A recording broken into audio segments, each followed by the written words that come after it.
नमस्कार, मिथिला मंच न्यूज में आपका स्वागत है। मैं हूं मनोज।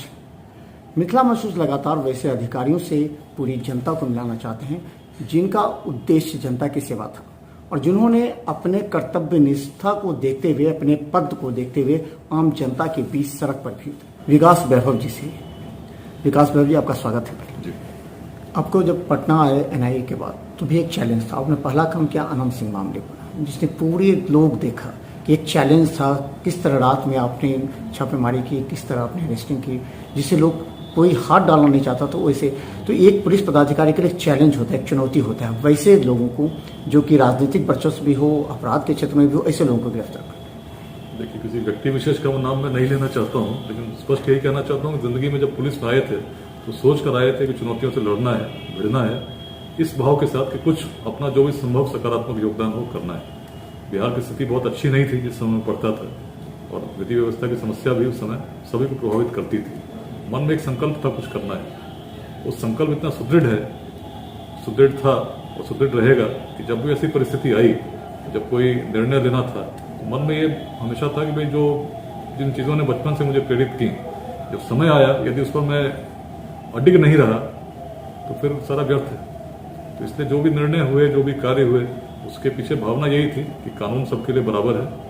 किसी का पक्ष के प्रति भय से या पक्षपात से कार्रवाई नहीं करनी है, किसी को फंसाने के लिए कार्रवाई नहीं करनी है, न किसी को बचाने के लिए करनी है। बिल्कुल जो कानून कहती है वैधानिक कार्रवाई होनी चाहिए, चाहे जो नाम किसी के लिए मायने रख सकते हैं, बट कानून में तो सबके लिए बराबर है। उसी दृष्टि के साथ कानून को मैंने जहां भी रहा अनुपालन करने का प्रयास किया। जनता ये देखना चाहती है कि पुलिस पदाधिकारी तो कई आते हैं चले जाते हैं, जो फाइलों में सिमट जाते हैं, फाइल में ही रह जाते हैं, अपने कक्ष में रहते हैं, लेकिन जनता उस पदाधिकारी को दिल से चाहती है और हमेशा याद रखती है जो उनके खातिर सड़क पर उतरे, जो ज़्यादातर जो मास हैं उनके लिए कार्य करे, और ये नज़र में भी है। तो पटना के बाद आप जब डीआईजी गए तो एक पुलिस एसएसपी का कार्य अलग होता है और डीआईजी का कार्य अलग होता है। दोनों यहाँ सक्रिय होकर खुद कार्य करना पड़ता है, वहाँ आपको मॉनिटरिंग करनी पड़ती है। तो कैसा लगा आपको? वहाँ लगा कि बैठ करके कार्य कर रहे हैं और जहाँ लगातार सक्रिय थे, दिन रात घूमते थे। द्वंद्व प्रारंभ में था, क्योंकि बहुत अक्सर मैं देखता था कि डीआईजी बहुत ज़्यादा भूमिका नहीं निभाते हैं, परंतु जब लोगों से मिलने जुलने का क्रम शुरू हुआ और मैंने देखा कि समस्याएं हैं, तो अगर समस्याएं हैं और डीआईजी बन के बैठे हुए हैं तो आपके बैठने से फायदा क्या? तो समस्याओं में सक्रिय योगदान होना चाहिए। इसके लिए लोगों से मिलने का क्रम हुआ और पिछले करीब लगभग 3.25 साल में रहा भागलपुर में, जिसमें 50,000 से अधिक लोगों से व्यक्तिगत रूप से मिला, जिनके सारी समस्याएं डॉक्यूमेंट हुई, उसमें सुनवाई हुई। प्रयास यही था कि मेरा जो भी आंशिक योगदान एक डीआईजी के रूप में हो सकता है, जिससे स्थिति में सुधार हो और एक आम जनता को न्याय मिले, उसकी पूरे व्यवस्था के प्रति उसकी आस्था हो, विश्वास बढ़े, उसमें मैं चूकूं नहीं। उसमें जो भी हो, कोई परंपराएं अगर टूटनी हो तो टूटने दें, लेकिन अगर आम जनता का विश्वास व्यवस्था पर बनता है तो हर बलिदान करने को मैं तत्पर हूँ, तैयार हूँ। इसी भावना के साथ मैंने कार्य किया। कई अनुशासनिक कार्रवाई भी करनी पड़ी, उसकी भावना भी किसी को दंडित करने की नहीं थी, अपितु यह थी कि लोगों में सुधार आए। एक सुधार इस प्रकार से आए कि पुलिस जो है जनता की सेवा के लिए है, इस भावना के साथ कार्य होना चाहिए। और थानों में जो लोग जाते हैं उनको न्याय मिलना चाहिए। तो न्याय नहीं मिलता तो लोगों का जब विश्वास टूटता है, उससे ही और अपराध जन्म लेता है। कई बार ये देखने को मिला है कि जो एसएसपी और डीआईजी का लगता है कि कार्य जो एसएसपी को करना चाहिए कभी कभी डीआईजी को भी करना पड़ता है, और जनता सीधा डीआईजी से मिलती है, फिर वो पेपर चला जाता है एसएसपी के पास, एसएसपी के आईओ के पास। तो ये प्रक्रिया, तो चूंकि आप सामाजिक लोगों से मिलते रहे हैं तो आपको लगता होगा कहीं ना कहीं कि जो क्विक काम होना चाहिए वो नहीं हो पा रहा है। कई एसएसपी जो है सो जो महत्वपूर्ण बिंदु हैं जिस पर ध्यान देना, जैसे आईओ के द्वारा जो जांच होती है, सबसे बड़ी बात है किसी का जिंदगी निर्भर करता है, तो आईओ स्पॉट पर नहीं जा करके करते हैं। ये सब चीज़ डीआईजी के रूप में आपको उस रूप में नहीं देखता हूँ। मैं तो देखता हूँ पुलिस का जो पद है, उस पद से जनता को क्या? अगर पूरी व्यवस्था के रूप में आप एक समेकित रूप में आम जनता को न्याय सुनिश्चित नहीं कर पा रहे हैं तो किसी भी पद पर बैठे हों, उससे क्या फर्क पड़ता है? भावना ये होनी चाहिए कि आप किसी भी पद पर हों, विभाग में आपको इस प्रकार का योगदान होना चाहिए कि आपका विभाग अच्छे तरह से आम जनता को जो देना चाहिए वो दे। तो अगर आप डीआईजी हैं और डीआईजी को भी आवश्यकता पड़ती है, किसी मामले की जांच करनी चाहिए, उसको लगता है तो निश्चित जाना चाहिए।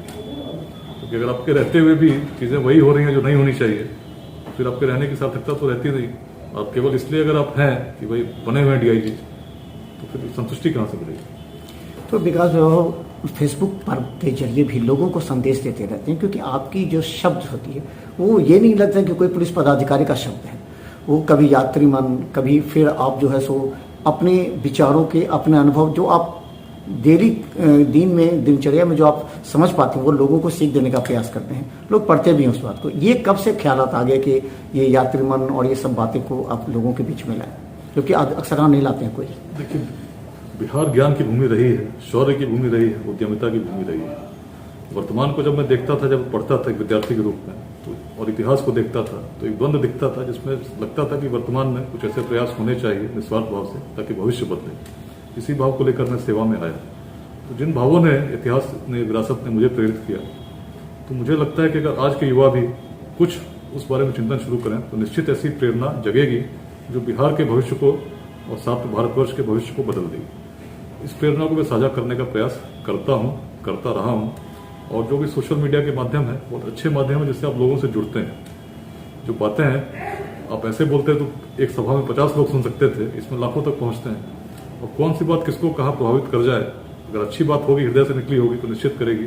आप गृह विभाग में अब आ गए विशेष सचिव के रूप में, यहाँ भी आपकी काफ़ी ज़्यादा रिस्पॉन्सिबिलिटी है, बहुत ज़्यादा, और ये दायित्व सबसे ज़्यादा अहम होगा कि किसी विभाग को देखते हुए, क्योंकि ये सीधा पुलिस का कार्य नहीं है, लेकिन उससे ज़्यादा जिम्मेवारी का कार्य होता है, क्योंकि कई जिंदगी आपके साथ हैं जुड़े हुए, जो बड़ी आशा के साथ विकास वैभव को देखते होंगे विशेष सचिव। तो क्या लगता होगा इस बीच में, कैसा अनुभव हुआ कि उस सबसे कार्य कुछ अलग आपका आ गया? देखिए, जीवन में परिवर्तन जो है वो होना ही है, समय के साथ चीजें बदलेंगी, दायित्वों में भी परिवर्तन होगा। मैं ये देखता हूँ जो भी दायित्व आपको मिला उसमें जो अपनी सबसे बेस्ट है उसको दीजिए, और साथ में जीवन का जो ध्येय आपका चल रहा है, हमेशा ध्यान रखिए कि आपके जीवन की जो यात्रा में आप जिस ध्येय को लेकर चल रहे हैं, क्या जो आप कर रहे हैं उस ध्येय की ओर ले जा रहा है या नहीं ले जा रहा है। तो मैं उसी रूप में जब देखता हूँ, मैंने तो ये इस रूप में देखता हूँ कि मेरे जीवन का ध्येय संतुष्ट होकर, होता है मालिक तेरे बंदे हम, ऐसे हो हमारे कर्म, नेकी पर चलें, बदी से टलें, ताकि हंसते हुए निकले। अंत समय में संतुष्टि हो, ऐसी कोई भावना नहीं रहे कि उस समय जो करना चाहिए तो मैंने नहीं किया। उसी को लेकर चलता हूँ। तो अपने जो कार्य आपको मिलते हैं उसमें पूरे समर्पण के साथ, श्रद्धा के साथ अपना योगदान दें, और जो खाली समय मिलता है उसमें भी जो आपके विचार जो आपको प्रभावित करते हैं, प्रेरित करते हैं, किस प्रकार से अपने जीवन रूपी यात्रा में उस ध्येय के साथ आप आगे बढ़ें, उस पर चिंतन करना चाहिए, योगदान करना चाहिए। तो यही लगभग मैं करता रहा हूँ। एक संदेश, आप एक अंतिम सवाल जो मेरे मन में भी आया है कि हमने विकास विभाग को शुरू से देखा है कि आप लगातार व्यस्त रहते हैं ऑफिस काज से, फैमिली और पर्सनल तौर पर जो पदाधिकारी वो नहीं दे पाते, जो कि काफ़ी आवश्यक होता है, उसके लिए कैसे समय निकाल पाते हैं? देखिए, इसमें समय निश्चित कम मिलता है, इतने कम आप करेंगे तो समय, लेकिन जो समय कम मिलता है उसमें आप कैसे पूर्णता के साथ जो भी दे सकते हैं इसका मैं प्रयास करता हूँ। वर्ष में कई बार अवकाश भी लेने का प्रयास करता हूँ। अवकाश के पलों में परिवार को पूरा समय देने का प्रयास करता हूँ, चीज़ों को समझता हूँ। बाकी भी जो चीज़ आप करना चाहेंगे तो समय निकल जाता है। यदि आप परिवार को समय देना चाहेंगे, आप इतिहास को लिखना चाहेंगे, आप कहीं जाना चाहेंगे, जिसकी इच्छा बड़ी तीव्र आपके हृदय में हो, तो मेरा मानना है कि जो बहाना है ना, समय नहीं मिलता, ऐसी बात नहीं है। समय तो दिन में 24 घंटे होते ही हैं, उसको आप कैसे बिताएंगे आपको निर्णय लेना है। तो कुछ न कुछ समय ऐसा जरूर मिलेगा जिस समय हो सकता है आप कुछ और कर रहे होते हैं जिसका कोई औचित्य बाद में प्रतीत नहीं होता, उसमें परिवार के साथ आप समय बिताएं। जो आपके जीवन का ध्येय है, जिसने आपको प्रेरित किया, ऐसी कोई आपकी हॉबी है, कोई चीज़ आपको बहुत अच्छी लगती है। जैसे पुलिस में रहकर जब मैं रहता था या आज भी हूँ, तो अक्सर जो लोग मिलने आते हैं तो लोग किसी न किसी दुख के साथ आते हैं, कुछ न कुछ नेगेटिव भावना होती है, किसी के घर में कोई अपराध हो चुका होता है, किसी की कोई कमी हो चुकी होती है। उनसे जब बार बार मिलोगे तो आप भी बड़े नेगेटिव होते चले जाते हैं। उसके बीच में जो खाली समय मिला, आप किसी ऐतिहासिक स्थल पर गए, आपने किसी उपनिषद को पढ़ा, तो बड़े पॉजिटिव थॉट्स मन में आते हैं। तो दोनों का जो बैलेंस होता है वो ये होता है कि आप फ्रस्ट्रेटेड नहीं होंगे, आप एक पॉजिटिविटी के साथ समाज में योगदान आप देंगे। पुलिस में क्या होता है कि जो लोग इस प्रकार के बैलेंस नहीं होता है, कुछ समय के बाद वो बिल्कुल ही एक दिशा में चले जाते हैं और हर चीज को बिल्कुल नेगेटिव रूप में, नकारात्मक दृष्टिकोण के साथ देखना प्रारंभ कर देते हैं।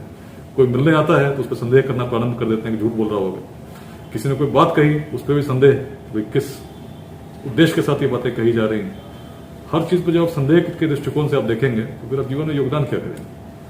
तो बता दें, हमारे साथ विकास वैभव जी हैं। ये साहित्य के धनी हैं, इतिहासकार हैं, पुलिस विशेषज्ञ हैं, आतंकवादियों के बारे में हर एक पहलू को जानते हुए उन पर कड़ी कार्रवाई करते हुए इसके अलावा विदेशों में भी घूम करके वहाँ की कई ऐसी बातों को लेकर के अपने जीवन में उतारते हुए यहाँ की पुलिस व्यवस्था को सुदृढ़ करने के लिए, उसे मजबूत करने के लिए कार्य करते रहे। सभी तरह के मिला जुला इनका एक जीवन है और इस जीवन से हजारों पुलिसकर्मियों को सीख लेने की भी आवश्यकता है, क्योंकि विकास वैभव सिर्फ नाम नहीं है, क्योंकि कोई पदाधिकारी नाम से नहीं बल्कि कर्म से जाने जाते हैं और इन्होंने जो कार्य किया है वो आज भी जनता को याद है और आगे भी याद रहेगा। इसलिए पुलिसकर्मियों तो खासकर निश्चित तौर पर इनसे सीख लेनी चाहिए कि चुनौती का सामना करते हुए कब भी विपरीत परिस्थिति में भी इन्होंने कार्य किया। एक अंतिम संदेश आप जनता के नाम से दे सकते हैं, खासकर दरभंगा के भी। मिथिला बहुत उन्नत क्षेत्र रहा है, ज्ञान की एक प्राचीन परंपरा उस क्षेत्र में स्थापित थी, आज भी स्थापित है, उसको बस ग्रहण करने की आवश्यकता है। अन्य क्षेत्रों से बहुत अलग है, एक इंटेलेक्चुअल विजडम, इसका जो एक भाव है वो हर क्षेत्र में विद्यमान है पूरे मिथिला में। उसको लेकर आगे चलेंगे तो निश्चित ही आने वाले समय में आप भविष्य में अपना योगदान सुनिश्चित करते हैं। छोटे छोटे वादों से ऊपर उठें, जिस प्राचीन सोच ने उस पूरे क्षेत्र को कभी प्रेरित किया उसके प्रतिनिधि बनकर आने वाले भविष्य में अपना योगदान, यही मैं कहना चाहूँगा। तो धन्यवाद। देखते रहिए मिथिला मास न्यूज़ पर हर अपडेट खबर यूट्यूब में भी, क्योंकि हम रखते हैं आपको अपडेट। धन्यवाद।